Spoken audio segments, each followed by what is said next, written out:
The Papillon project works with around 20 secondary schools across Norfolk.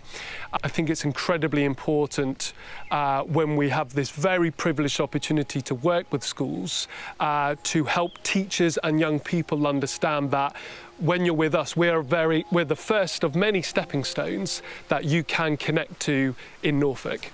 I'm Matt Willer, the project's lead and founder of the Papillon project, which is an independent charity working with secondary schools and sixth form colleges here in Norfolk.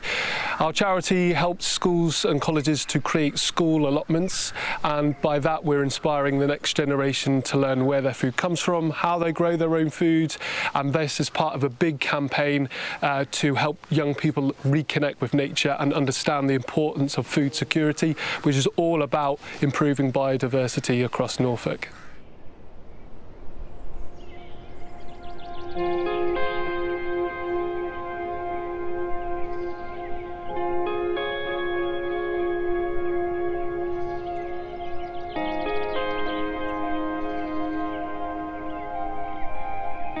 My name is Amelia, I'm 18, I'm a student here at Reefham College and I'm a member of the student leadership team down here at the allotment.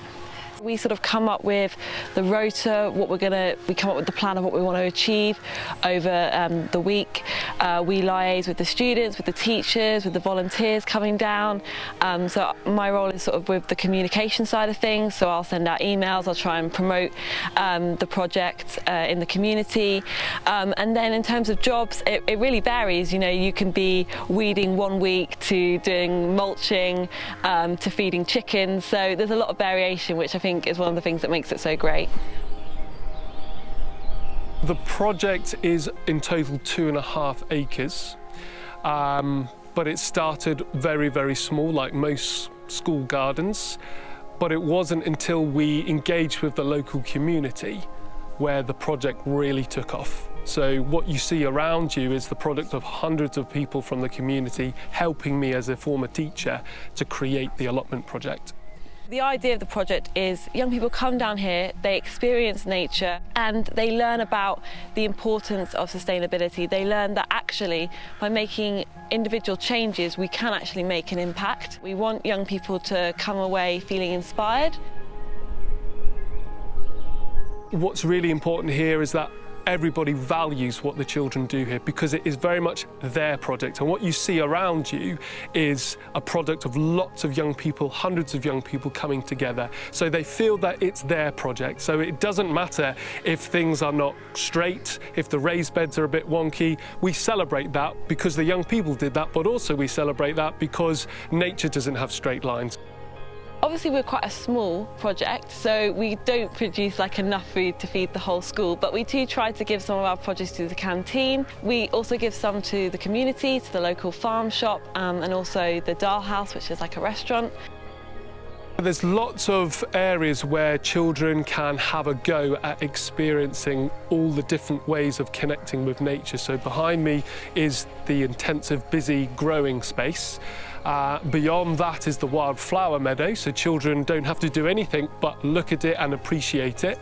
Behind us there is also a pond area and key areas that are left to grow wild. So there are areas where we dig up the land to grow, but it's important for young people to learn the importance of just leaving nature to it. So there's everything here that children can experience. I think one of the key things is that it gives me a real sense of pride, actually. When you plant something and you nurture it and then you come back and you see what it's become, you know, when we're harvesting food, we're like, we've actually grown this and look at it now. And that's a lovely feeling, actually. And I think also, you know, college can be very stressful as well. I come down here, I spend, you know, 40 minutes outside and I go back feeling, you know, really refreshed. I think if we're not careful, if we don't start implementing and introducing this to school education, I think young people might, you know, be unaware of how important it is to reconnect to nature. And what we're doing is very much grassroots, and we're hoping that if we inspire the children at this level, at the end of the day, if they have a lovely time with us, then when they grow older, they can go on to do bigger, more important things as adults. I would really encourage young people to go for it, even if it's just growing some cress on your windowsill. Just start, you know, go for a night, go for a walk outside, just try and engage with nature, and you know, take these opportunities and have as much fun as possible, because it really is worthwhile. If we are to make a better world, we have to work with other people.